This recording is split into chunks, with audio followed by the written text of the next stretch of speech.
سورۃ النمل ابتدا سے۔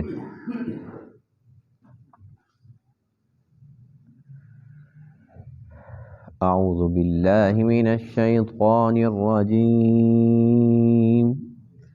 بسم اللہ الرحمن الرحیم۔ طاسین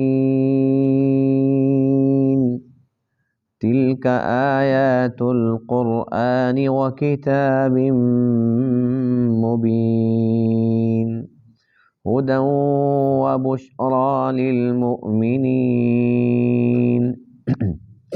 الذین یقیمون الصلاة ویؤتون الزکاة وهم بالآخرة هم یوقنون۔ ان الذین لا یؤمنون بالآخرة زینا لهم اعمالهم فهم یعمہون۔ اولئک الذین لهم سوء العذاب وهم فی الآخرة هم الاخسرون۔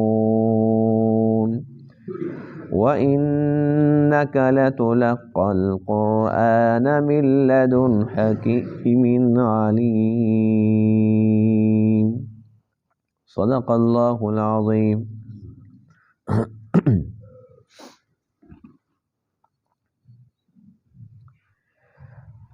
اس سورہ مبارکہ کا نام سورۃ النمل ہے۔ نمل چیونٹیوں کو کہتے ہیں۔ اس سورہ مبارکہ کے دوسرے رکوع کے اندر ایک خاص چیونٹی کا تذکرہ ہے جس نے ایک بات کی اپنی چیونٹیوں سے۔ اللہ کے نبی حضرت سلیمان علیہ السلام نے وہ بات سن لی۔ اللہ تعالیٰ نے آپ کو جو معجزات عطا فرمائے تھے ان میں ایک یہ بھی تھا کہ آپ پرندوں کی بولی سمجھتے تھے، چیونٹیوں کی بات سن بھی لیتے تھے اور سمجھ بھی لیتے تھے۔ تو بہرحال اس کی تفصیل انشاءاللہ آ جائے گی دوسرے رکوع کے اندر۔ تو چونکہ ایک خاص بات ہے، بڑی اہم بات ہے کہ چیونٹی ایک بات کرے اور بات بھی بڑی پتے کی کرے اور اللہ کے نبی وہ بات سن لیں، تو اس اہم واقعے کی وجہ سے اس سورت کا نام بھی چیونٹی والی صورت ہے، سورۃ النمل۔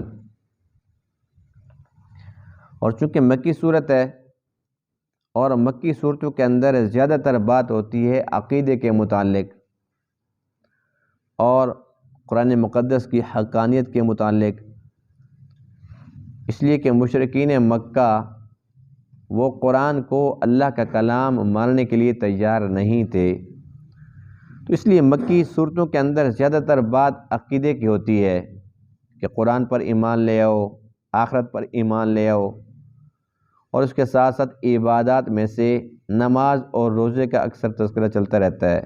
نماز اور زکوٰۃ کا، زکوٰۃ فرض تو مکہ میں ہو گئی تھی لیکن اس کی جو تفصیل ہے وہ مدینہ طیبہ کے اندر اتری۔ تو بہرحال یہ بھی اللہ تعالیٰ کی شان ہے کہ جہاں کہیں بھی نماز کا بیان آتا ہے اس کے ساتھ ساتھ زکوٰۃ کا بھی آتا ہے، کیونکہ نماز کا تعلق حقوق اللہ سے ہے اور زکوٰۃ کا حقوق العباد سے ہے۔ تو اللہ تعالیٰ یہ چاہتے ہیں کہ میرے سارے کے سارے بندے وہ حقوق اللہ اور حقوق العباد دونوں کا خیال رکھنے والے ہوں۔ تو آج کے درس کے اندر اس سورت کی ابتدائی آیات کے اندر قرآن مقدس کی حقانیت کا بیان ہے کہ اس کے اندر ہدایت ہے، خوشخبری ہے ایمان والوں کے لیے۔ ظاہر سی بات ہے کہ جو اس کو مانتا نہیں اس کے لیے کیا ہدایت ہے، اس کے لیے کیا خوشخبری ہے۔ پھر ایمان والوں کی چند صفات کا اللہ تعالیٰ تذکرہ فرما رہے ہیں جو اللہ تعالیٰ کو پسند ہیں، کہ مومن وہ ہوتے ہیں کہ جو نماز کا بھی خیال رکھتے ہیں، زکوٰۃ بھی ادا کرتے ہیں اور اللہ تعالیٰ کی بتائی ہوئی باتوں پر یقین کامل بھی رکھتے ہیں، جن میں سب سے اہم ترین بات قیامت کی بات ہے، آخرت کی بات ہے، کیونکہ مرنے کے بعد کی زندگی جس کو کافر نہیں مانتے تھے اور مسلمان مانتے ہیں، یہی ہمارے نظریات کا فرق ہے۔ قاسین یہ حروف مقطعات میں سے ہے۔ تلک آیات القرآن یہ قرآن کی آیتیں ہیں، وہ کتاب مبین اور آیتیں ہیں اس کتاب کی جو مبین ہے، کھول کھول کر بیان کرنے والی ہے۔ ہدی و بشریٰ، اس میں ہدایت ہے اور خوشخبری ہے، للمؤمنین، ایمان والوں کے لیے، الذین یقیمون الصلاۃ، جو نماز کو قائم کرتے ہیں، ویؤتون الزکاۃ، اور زکوٰۃ ادا کرتے ہیں، وہم بالآخرۃ ہم یوقنون، اور وہ آخرت پر یقین رکھتے ہیں۔ ان الذین لا یؤمنون بالآخرہ، بے شک وہ لوگ جو آخرت پر ایمان نہیں رکھتے، زینا لہم اعمالہم، ہم نے ان کے لیے مزین کر دیا ان کے اعمال کو، یعنی برے عمل کرتے ہیں لیکن وہ مطمئن رہتے ہیں کہ ہم ٹھیک کر رہے ہیں، فہم یعمہون، پس وہ اس میں سرگرداں رہتے ہیں۔ اولئک الذین، یہی وہ لوگ ہیں، لہم سوء العذاب، ان کے لیے برا عذاب ہے، وہم فی الآخرۃ ہم الاخسرون، اور وہ آخرت میں بہت زیادہ خسارہ اٹھانے والے ہیں۔ وَإِنَّكَ لَتُلَقَّى الْقُرْآنَ، اور بے شک آپ کو البتہ قرآن سکھایا جاتا ہے، مِن لَدُنْ حَکِیمٍ عَلِیم، اس رب کی طرف سے جو حکمت والا، علیم، علم والا ہے۔ قاسین حروف مقطعات میں سے ہے، جس کی مراد اللہ تعالیٰ بہتر جانتے ہیں۔ اس کے متعلق مفسرین کرام نے کافی کچھ لکھا ہے، لیکن جس نے جتنا بھی لکھا آخر میں یہی لکھا کہ اس کی مراد اللہ تعالیٰ بہتر جانتے ہیں۔ تو اس لیے ہم جو آخری بات ہے ہم اسی کو فوقیت دیتے ہیں، اسی کو ہم پہلا درجہ دیتے ہیں کہ یہ اللہ تعالیٰ کا راز ہے، اور یہ اتنا اہم راز ہے کہ ہر ایک انسان اس کو سمجھ نہیں سکتا، اور اللہ کی چاہت بھی یہی تھی کہ کوئی نہ سمجھے، ورنہ اللہ تعالیٰ یہ بات اپنے نبی علیہ السلام کو بتلاتے اور حکم ارشاد فرماتے کہ جو ہم نے بتا دیا، طاسین یا الف لام میم یا نون یا قاف، یہ حروف مقطعات کیا ہیں، اللہ اپنے نبی کو حکم دیتے کہ امت کو بتاؤ، تو آپ ضرور بتاتے۔ جب کچھ چھپایا نہیں، سب کچھ بتایا، تو یہ کیوں نہیں بتایا کہ اللہ تعالیٰ کی طرف سے آرڈر نہیں تھا؟ یہ بھی معلوم نہیں ہے کہ اللہ کے پاس اس کا علم ہے، یا اللہ نے اپنے نبی علیہ السلام کو علم دیا تھا لیکن پابندی لگا دی تھی کہ آگے نہیں بتانا۔ لیکن ہمارا ایمان یہ ہے کہ طاسین، اس کی مراد اگرچہ نہیں جانتے لیکن ہے یہ اللہ کا کلام، اللہ کی طرف سے ایسے ہی آیا، اور ہم نے پڑھا طاسین، طا پر 10 نیکیاں اور سین پر پھر 10 نیکیاں مل گئی۔ بس ہمارے لیے اتنا کافی ہے کہ 20 نیکیاں مل جائیں، اور یہ 20 نیکیاں کیا کم ہیں؟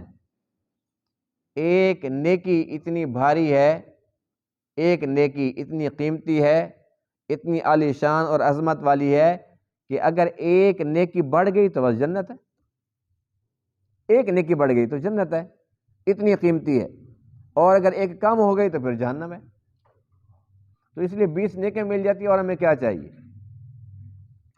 تلک آیات القرآن و کتاب مبین، اللہ فرماتے ہیں کہ یہ قرآن کی اور کھول کھول کر بیان کرنے والی کتاب کی آیتیں ہیں، اس میں کوئی شک و شبہ نہیں ہے، یہ قرآن کی شان ہے، یہ قرآن کی ایک صفت ہے کتاب مبین، کہ یہ کھول کھول کر بیان کرنے والی کتاب ہے۔ یہی وجہ ہے کہ ایک آیت کی تفسیر دوسری آیت کرتی ہے، قرآن کا ایک حصہ دوسرے حصے کی تشریح کرتا ہے، تفسیر کرتا ہے۔ ایک جگہ پر ایک چھوٹا سا حکم ہوتا ہے، اس کی تفصیل کسی اور صورت کے اندر ملتی ہے۔ ایک پیغمبر کا واقعہ، اس کی چند جزیات ایک رکوع کے اندر ملتی ہیں، ایک صورت میں ملتی ہیں، پورا کا پورا جو واقعہ ہے وہ کسی اور صورت کے اندر ملتا ہے۔ جس طریقے سے نوح علیہ السلام کا تذکرہ قرآن مقدس کی مختلف پاروں کے اندر موجود ہے، لیکن پوری جو تفصیل ہے وہ سورہ نوح، پوری سورہ نوح ہے، جس کے اندر پوری کی پوری تشریح ہے۔ تو اسی طریقے سے ایک جگہ پر اجمال ہوتا ہے، دوسری جگہ تفصیل ہوتی ہے۔ جہاں پر قرآن سے قرآن کی تشریح ہمیں نہ مل رہی ہو، قرآن سے قرآن کی تفسیر ہمیں نہ مل رہی ہو، ایک آیت ہم نے پڑھی لیکن اس کی تفسیر کسی اور آیت میں نہیں ہے، تو پھر ہم جاتے ہیں احادیث مبارکہ کی طرف۔ کہ حضور علیہ الصلوۃ والسلام نے اس آیت کی تفسیر میں تشریح میں کیا ارشاد فرمایا تھا۔ تو آقا علیہ السلام کی حدیث ہمارے لیے حجت ہے۔ اگر وہاں بھی بات نہیں ملتی تو ہم پھر پوچھتے ہیں صحابہ کرام سے۔ عبداللہ بن عباس بڑے مفسر قرآن تھے، وہ کیا کہتے ہیں اس آیت کے متعلق؟ ابی بن کعب بہت بڑے قاری تھے، امت کے سب سے بڑے قاری ہیں، وہ اس آیت کے بارے میں کیا کہتے ہیں؟ عبداللہ بن مسعود کیا کہتے ہیں؟ حضرت علی کا کیا فرمان ہے اس آیت کے متعلق؟ تو یہ قرآن مقدس کی جو تفسیر اور تشریح ہے، یا تو ہمیں قرآن سے ملتی ہے، یا احادیث سے ملتی ہے، یا پھر صحابہ کرام کے پاس سے ملتی ہے۔ وہاں بھی نہ ملے تو پھر ہم جاتے ہیں فقہاء امت کے پاس، ائمہ کرام کے پاس جاتے ہیں، اس لیے کہ اللہ نے ان کو بھی بڑا رتبہ دیا، بہت زیادہ ان کو علم عطا فرمایا، جو قرآن حدیث کو سامنے رکھتے ہیں۔ اور ہم نے تو ایک حدیث پڑھی، 2 پڑھی، 10 پڑھ لی، اور ان کے سامنے ساری کی ساری احادیث ہوتی ہیں۔ وہ یہ بھی جانتے ہیں کہ یہ کس پائے کی حدیث ہے، یہ کتنے مقام کی ہے، یہ کتنے درجے کی ہے، تو ان کے سامنے سب کچھ ہوتا ہے، اس لیے ان کے بعد بھی ہمارے لیے حجت ہے۔ اس قرآن کی ایک صفت یہ ہے، ہدی و بشریٰ للمؤمنین، مؤمنین کے لیے اس کے اندر ہدایت کا سامان ہے اور خوشخبری ہے، بشرا خوشخبری ہے۔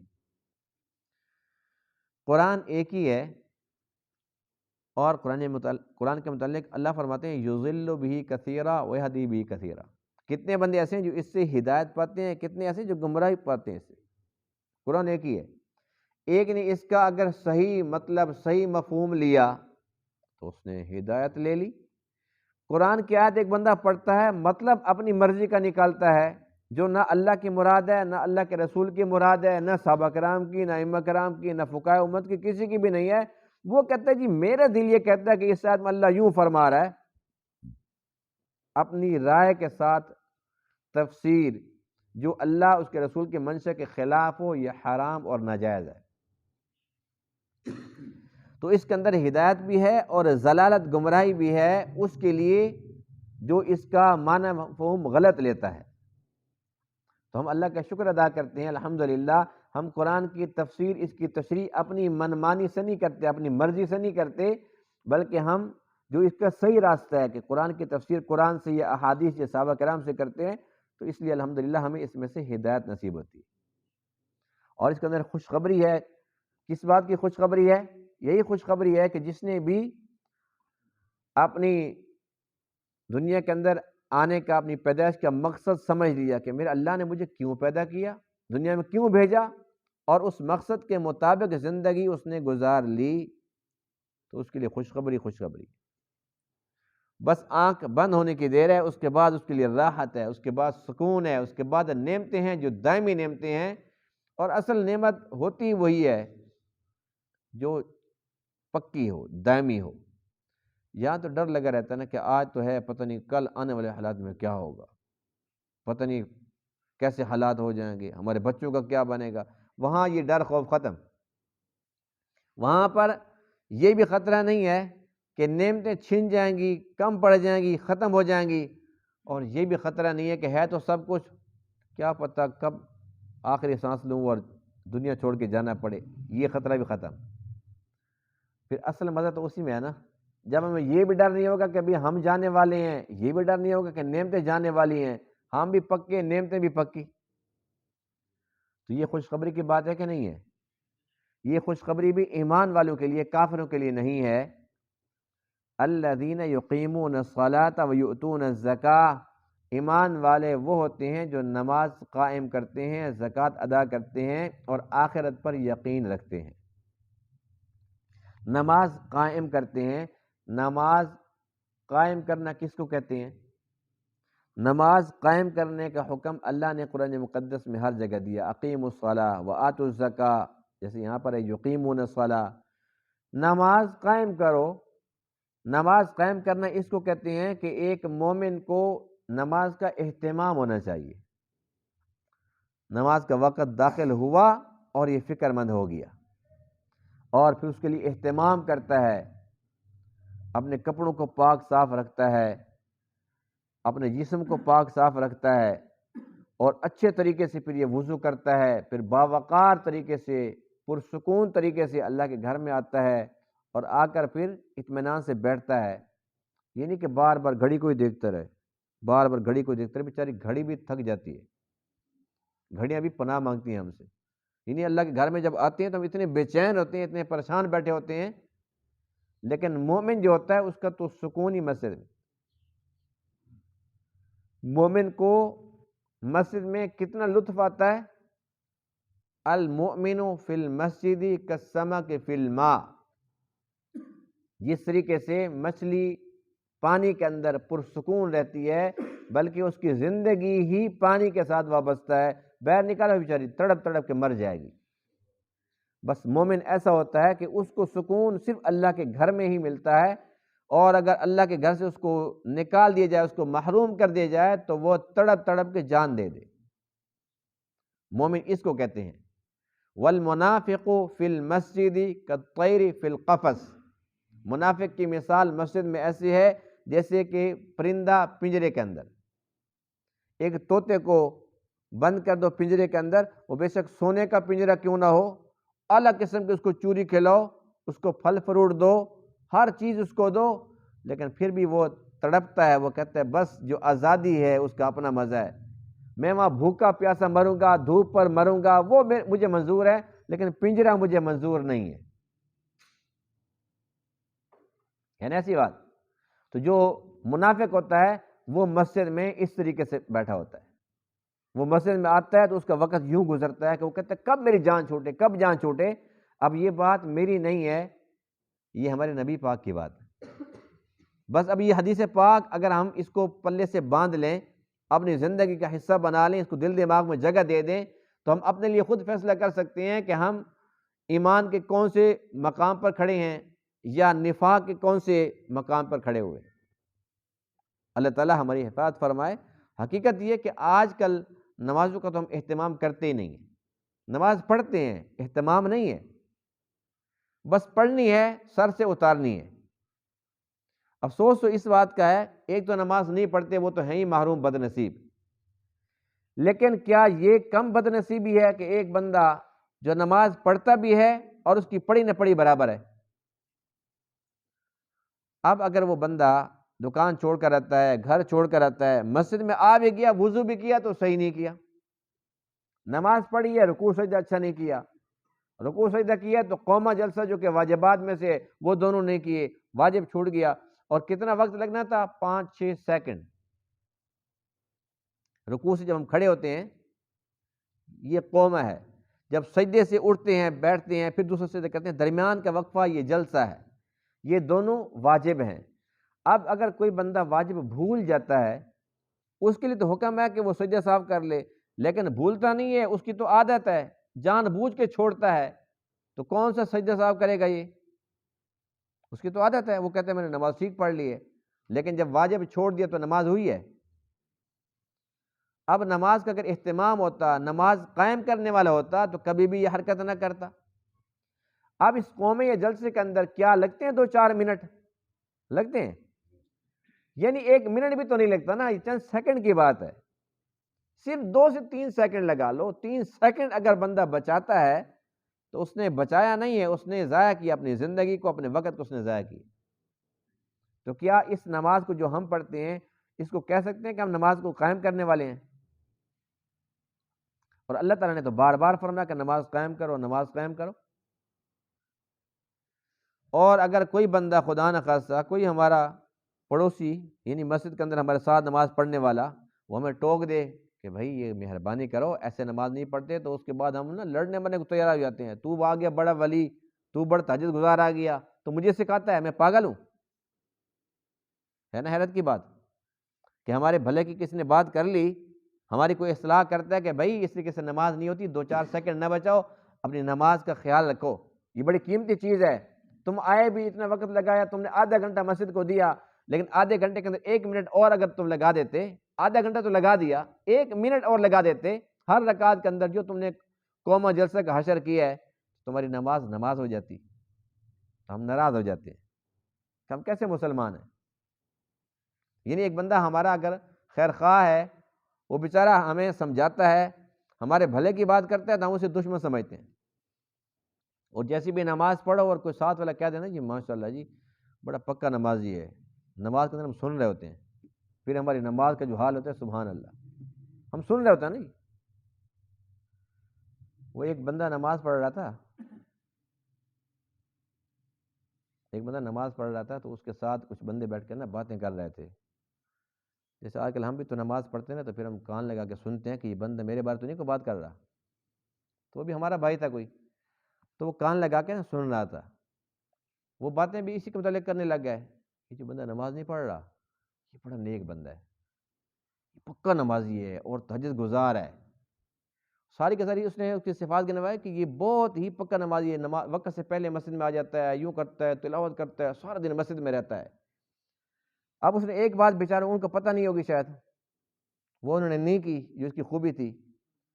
تو اس نے سلام کھڑے کھڑے پھیر کے کہا کہ بھئی یہ کہو بھئی حاجی بھی ہے، میں نے حج بھی کیا ہوا ہے، حج کیا ہوا تو تم نے اس کو بتایا بھی نہیں ہے. تو بتاؤ اگر ایسی نماز ہم پڑھیں گے تو وہ نماز کہلائے گی؟ نماز کا مذاق ہے کہ نہیں ہے؟ اور آپ حیران ہوں گے، آپ سمجھیں گے کہ شاید میں درس قرآن میں کوئی لطیفہ سننے لگا ہوں. یہ سچ ہے، حقیقت ہے بالکل. اور میں نے اپنی آنکھوں سے وہ بندہ دیکھا. کراچی میں نے ایک فیکٹری تھی، میرا دوست وہاں پر نا امام تھا. تو اس نے بتایا کہ جو ہمارے چوکیدار ہے نا، میں نے خود اس کو دیکھا بھی ہے، پتہ نہیں اب وہ زندہ ہے یا نہیں، اللہ تعالیٰ اس پہ اپنا فضل فرمائے. اس نے کہا جی یہ بندہ نا 8 بجے نماز کا ٹائم ہوتا ہے، اسی ٹائم جو ہے نا وہ BBC والی خبریں لگتی ہیں. اس ٹائم نا یہ موبائل اور یہ چیزیں نہیں ہوا کرتی تھی، یعنی کہ وہ ریڈیو چلاتا تھا. تو اس نے نا اپنی آگے وہ ریڈیو چلا کے اور اس نے نا نماز شروع کر دی. امام صاحب نے کہا کہ یار کیا کر رہے ہو، یہ تو تم خبریں سن رہے ہو، تم نماز پڑھ رہے ہو. کہتے ابھی کوئی اہم خبر ہی تو آ سکتی ہے بھئی، اس کا تو BBC کا تو پکا ٹائم ہے 8 بجے، 9 بجے تو خبریں نہیں لگیں گی، یہ تو 8 والی خبریں ہیں، اس میں جو خبر آنی ہوگی وہ تو آ جائے گی. تو اس نے کہا تو نماز پڑھ رہے، تو کہتے ہیں میں اللہ کا کام بھی کر رہا ہوں لیکن خبریں تو سن رہا ہوں ساتھ. کیا اس نماز کو نماز کہیں گے؟ تو یہ کافر تو کافر ہے نا، یہ تو مسلمانوں کی جو نماز پڑھتے ہیں ان کی نماز کے بارے میں بات کر رہا ہوں. اور یہ کوئی لطیفہ نہیں، یہ بالکل حقیقت ہے. تو اس قسم کی ہم نماز پڑھتے ہیں. ایک حدیث پاک سنیے کہ حضور علیہ الصلوۃ والسلام صحابہ کرام کی محفل میں تشریف فرما ہے. ایک شخص آتا ہے اور آ کر نا نماز پڑھتا ہے سائڈ پر، نماز پڑھ کے پھر آتا ہے، پھر آ کے نا سلام عرض کرتا ہے. تو آقا علیہ السلام سلام کا جواب ارشاد فرماتے ہیں، اور ارشاد فرماتے ہیں ارجع صلی فإنک لم تصلی، جاؤ لوٹ کر جاؤ، جاؤ نماز پڑھو، اپنے نماز نہیں پڑھی. تو وہ سراپا اطاعت تھے صحابہ کرام، وہ پھر چلے گئے، جا کے پھر نماز پڑھ لی، دوبارہ پھر پڑھ لی. نماز پڑھ کے پھر دوبارہ آئے، اگر سلام عرض کیا، آقا علیہ السلام نے پھر جواب ارشاد فرمایا، پھر فرمایا کہ جاؤ لوٹ کر نماز پڑھو، اپنے نماز نہیں پڑھی. وہ پھر چلے گئے، تیسری بار پھر پڑھ لی. اب اگر کوئی ہمارے جیسا ہوتا، عاشق رسول، نام نہاد عاشق رسول ہے نا، تو ہمارے جیسا ہوتا تو ہم تو یہ کہ گستاخی کر بیٹھتے، یہ نماز تو پڑھی آپ نے دیکھی نہیں، ابھی میں نماز تو پڑھ کے آ رہا ہوں. لیکن وہ پھر چلے گئے، پھر نماز پڑھی، پھر نماز پڑھی، پھر آ کر عرض کیا کہ یا رسول اللہ صلی اللہ علیہ وسلم مجھے تو ایسی آتی ہے، آپ مجھے سمجھا دیں کہ میں کیسے پڑھوں. آپ فرمائیں کہ جو پڑھو، میں پڑھتے ہی رہوں گا، پڑھوں گا تو پھر بھی ویسی. تو آپ نے فرمایا کہ اطمینان کے ساتھ تعدیل ارکان یہ واجب ہے کہ نہیں ہے؟ یہ تعدیل ارکان، یہ واجبات کہاں سے نکلے ہیں؟ یہ بھی آقا علیہ السلام کے فرامین میں سے نکلے.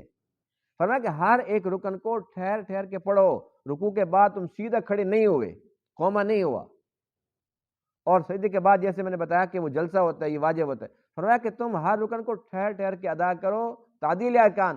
پھر اچھا ٹھیک ہے، پھر جا کے نماز پڑھ لی. تو جب اللہ کے نبی اس دور کے اس صحابی کو اس نماز پر فرما رہے کہ جو نہیں پڑھی، اب اپنے ایمان سے بتائیں کہ اگر آقا علیہ السلام ہماری نمازوں کو دیکھتے تو ہمیں کیا حکم ارشاد فرماتے؟ یہ فرماتے کہ جو نہیں پڑھی، ہم تو دوبارہ پڑھنے ہی نہ آتے. شکر ہے الحمدللہ اللہ نے ہمیں اس دور میں پیدا کیا کہ ہم چلو دعویٰ تو کر سکتے ہیں عشق رسالت کا کہ ہم عاشق رسول ہیں. اگر سامنے آمنے ہوتے نا تو جو ہمارے دعوے نا یہ سارے سامنے کھل جاتے، پھر ہم نے ادھر رخ بھی نہیں کرنا تھا.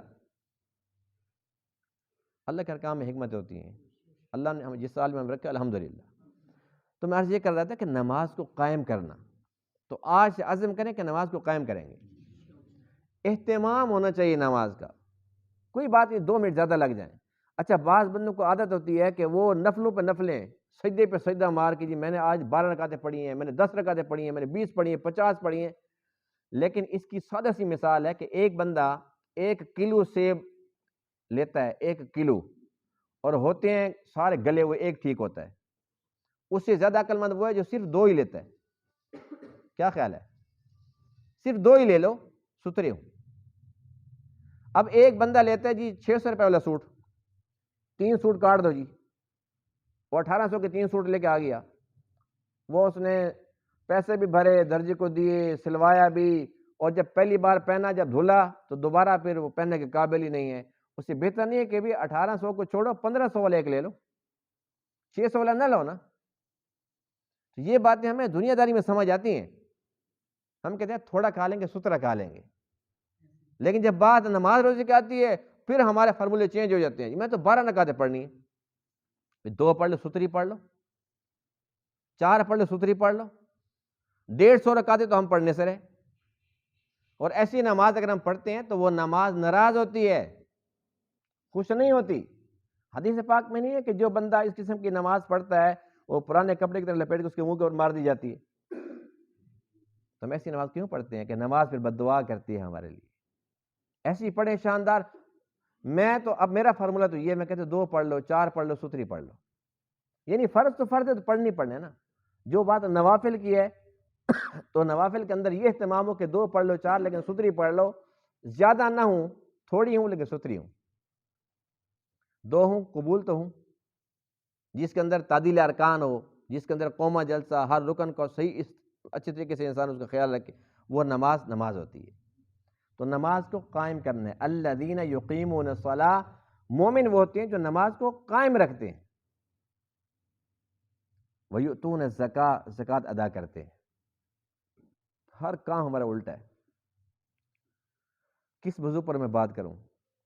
زکوٰۃ ایسے فرض ہے نا جیسے نماز فرض ہے، دونوں کا تذکرہ اکٹھا ہے. نماز پڑھتے ہیں کسی پر احسان ہے، جب زکوٰۃ دیتے ہیں تو پھر کسی پر احسان ہے، لیکن ہم تو احسان لگاتے ہیں.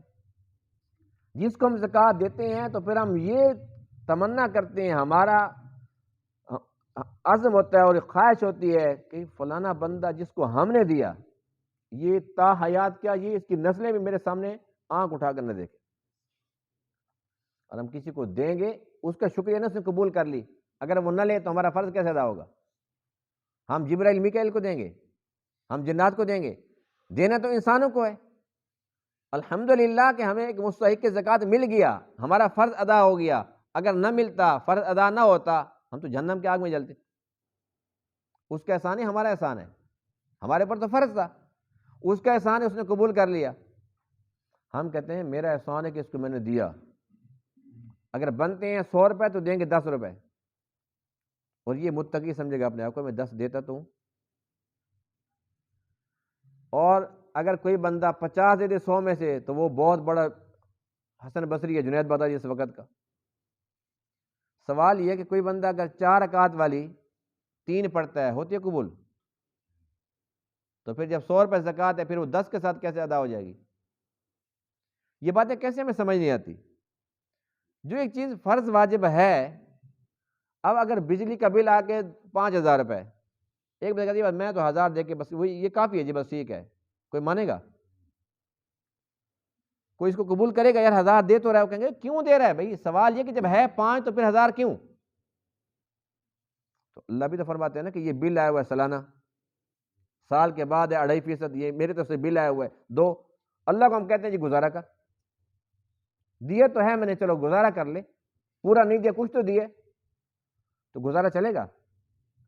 نماز پوری ہے، روزہ ہم پورا دن رکھیں اور عصر کے بعد کہیں جی بس کیا ٹائم بچا ہے تو آدھا گھنٹہ لے آؤ پانی، چلے گا کام؟ جیسے درمیان کے اندر ہم نماز کو نہیں چھوڑ سکتے، روزے کو نہیں چھوڑ سکتے، زکوٰۃ کیسے ادا ہو جائے گی؟ زکوٰۃ بھی تو 100% دیں گے تب فریضہ ادا ہوگا. تو ہر کام کے اندر ہم ڈنڈی مارتے ہیں، ہر کام کے اندر ہم پیچھے ہیں، تنزلی کا شکار ہیں. دیا اللہ نے ہے، زکوٰۃ ہر بندے پہ فرض ہے، مالدار پہ ہے. تو پھر کیوں موت پڑتی ہے؟ مالدار کس نے بنایا؟ اگر اللہ تعالیٰ نہ بناتا اور اس کیٹیگری کے اندر ہوتا جو لینے والے ہیں، ہاتھ پھیلانے والے ہیں، پھر کیا کرتے؟ پھر جو مالدار ہیں ان کو گالیاں بکتے، دیکھو جی دیتے نہیں، ہمارے اتنے برے حالات ہیں، ہمارے گھر میں یہ چیز نہیں ہے، ہمارے گھر میں وہ چیز نہیں ہے، ہمارے گھر آٹا نہیں ہے، اور یہ دیکھو دنیا دار زکوٰۃ ہی نہیں دیتے۔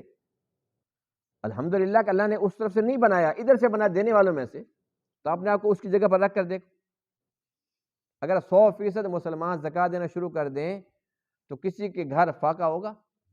کسی کے بچے بھوکے سوئیں گے، بغیر جوتے کپڑے کے رہیں گے؟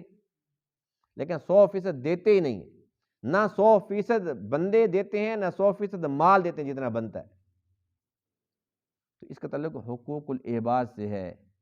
جو بندہ حقوق اللہ کا خیال نہیں کرتا، یا حقوق اللہ کا کرتا ہے حقوق العباد کا نہیں کرتا، یا دونوں کا نہیں کرتا، بہر صورت ناکامی ہے۔ وَهُمْ بِالْآخِرَةِ هُمْ يُوقِنُونَ، تیسری صفت یہ ہے ایمان والوں کی کہ وہ آخرت پہ یقین رکھتے ہیں، اور اس بات پر تو ہم سب خوش ہو جائیں گے الحمدللہ کہ ہمارا پکا یقین ہے نا ایسی بات؟ الحمدللہ کہ کوئی بولا نہیں ہے، شکر ہے یقین؟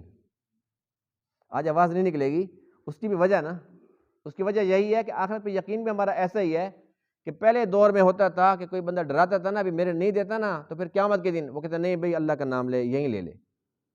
اب اگر کوئی بھول سے کہہ دے قیامت کے دن، وہ کہتے بس دعا خیر دے دو، ٹھیک ہے قیامت کے دن دیں گے آپ کو۔ یعنی آخرت پہ یقین بھی یہ ہے، ہم نے آخرت کو مذاق سمجھا ہوا ہے، لگ پتہ جائے گا۔ یہ اللہ کی باتیں ہیں، مذاق کی باتیں نہیں ہیں، یہ حق سچ ہے، یہ ہونا ہے۔ جیسے موت برحق ہے، موت کے بعد کی زندگی ایسے برحق ہے، قیامت ایسے برحق ہے، اللہ کے سامنے حساب و کتاب کی گھڑی آئے گی ایسے برحق ہے۔ ایک مومن کیسے کہہ سکتا ہے کہ دیکھی جائے گی؟ مومن کیسے کہہ سکتا ہے کہ ہاں ٹھیک ہے قیامت کے دن؟ کیسے کہہ سکتا ہے؟ اس کی باتوں سے یہ لگتا ہے، اس کے انداز سے لگتا ہے کہ ایمان نہیں ہے، صرف زبانی جمع خرچ ہے۔ جیسے عشق رسالت کے دعوے ہیں جھوٹ کے، اسی طریقے سے یہ بھی ایک جھوٹی بات ہے، ہمیں آخرت پہ یقین ہے، تو ہم اپنے آپ کو تبدیل کریں۔ اللہ فرماتے ہیں جو ایمان نہیں رکھتے آخرت پر، ہم نے ان کے اعمال ان کے لیے مزین کر دیے، یعنی کہ ان کو ہم نے ڈھیل دے دی ہے، وہ نمازیں نہیں پڑھتے، وہ روزے نہیں رکھتے، حج زکوٰۃ کچھ نہیں ہے۔ ظاہر سی بات ہے ایمان ہی جب نہیں ہے تو وہ کون سا اچھا کام کریں گے؟ لیکن پھر بھی اللہ ان کو کھلا رہا ہے، پلا رہا ہے، یہ مہلت ہے، وہ مطمئن ہے۔ اور کئی ہمارے بھولے بالے مسلمان بھی کہتے ہیں دیکھو جی وہ اس کو دیکھو، اس کے پاس اتنا کچھ ہے، وہ کون سا نماز پڑھتا ہے، اور میں جو نماز پڑھوں گا تو مجھے کیا مل جائے گا؟ وہ کوئی نماز پڑھتا ہے، اس کو نماز کے ویسے ملا ہوا ہے، وہ تو پڑھتا ہی، وہ تو جمعہ بھی نہیں پڑھتا، عید بھی نہیں پڑھتا، یہ مہلت ملی ہوئی ہے۔ اور اللہ تعالیٰ بڑے مجرم کو بڑی مہلت دیتا ہے۔ سب سے بڑا مجرم شیطان ہے کہ نہیں؟ اور اس کی مہلت دیکھو، کہاں آدم علیہ السلام کا دور جب اس نے نافرمانی کی تھی، اور کہاں 1,24,000 کم و بیش پیغمبر گزر کے چلے گئے، 14 صدیاں اور اوپر گزر کے چلے گئے، اللہ کے آخری نبی بھی چلے گئے، 14 صدیاں پھر گزر گئی، اسے بخار بھی نہیں ہوا، اللہ اس سے خوش ہے۔ جو اللہ کے نافرمانی میں لگا ہوا ہے، اللہ پھر اس کو مہلت دیے جا رہا ہے، یہ زیادہ خطرے کی بات ہے۔ اس لیے جو ایمان نہیں رکھتے آخرت پر، ان کے اعمال ان کے لیے مزین کر دیے گئے۔ اللہ فرماتے ہیں کہ دنیا کے اندر وہ کھا لیں پی لیں، لیکن یاد رکھیں لہم سوء العذاب، ان کے لیے بہت برا عذاب ہے، وہم فی الآخرۃ ہم الاخسرون، اور آخرت کے اندر وہ بڑے خسارے والے ہیں۔ مومن کو چاہیے کہ وہ ہر وقت اپنی نظر اپنی سوچ آخرت پر مرکوز رکھے کہ آخرت آئے گی آئے گی، اور لازمی آنی ہے، وہ تو آنی ہی آنی ہے، تو اس پر یقین بھی رکھے اور اس کے لیے تیاری بھی کرے۔ یہ زندگی بہت جلد ختم ہونے والی ہے، ہمارا نام و نشان بہت جلد مٹنے والا ہے، پتہ بھی نہیں ہوگا کوئی آیا تھا یا نہیں آیا تھا۔ جیسے ہمارے پردادے گردادے پیچھے سے جو بھی تھے، ہمیں کو پتہ ہے کون تھے، وہ کب پیدا ہوئے تھے اور کہاں رہتے تھے، کیا کھاتے تھے، کچھ پتہ ہے کسی کو؟ ہمارا بھی اسی طریقے سے نام و نشان مٹ جائے گا، ہمارا بھی کچھ پتہ نہیں ہوگا، کہ ہم بھی اسی لسٹ کے اندر آ جائیں گے، جو ہماری نسلیں کہیں گے جی پتہ نہیں ہمارا پردادا تھا نہیں تھا، ہم تو نہیں جانتے، پتہ نہیں اس کا کیا نام تھا، پتہ نہیں وہ کب پیدا ہوا کب مرا تھا، ہمیں تو اس کی تاریخ پیدائش کیا تاریخ وفات کا پتہ بھی نہیں ہے، پتہ نہیں وہ کون سے علاقے میں رہتے تھے۔ سب کا نام و نشان مٹنے والا ہے، لیکن جو ہم نے آخرت کی تیاری کر لی وہ مٹنے والی نہیں ہے، وہ اللہ کے ہاں محفوظ ہو جائے گی۔ اس لیے ہم کوشش کریں کہ جہاں دنیا کے لیے ہم اتنی کوشش کرتے ہیں تو اس سے زیادہ ہم آخرت کی بنانے کے لیے فکر کریں، کوشش کریں، تو انشاءاللہ آنکھیں بند ہونے کے بعد اگلی زندگی وہ راحت اور سکون والی ہوگی۔ اللہ تعالیٰ ان تمام باتوں کو سمجھنے عمل کرنے کی توفیق عطا فرمائے۔ وآخر دعوانا الحمدللہ رب العالمین۔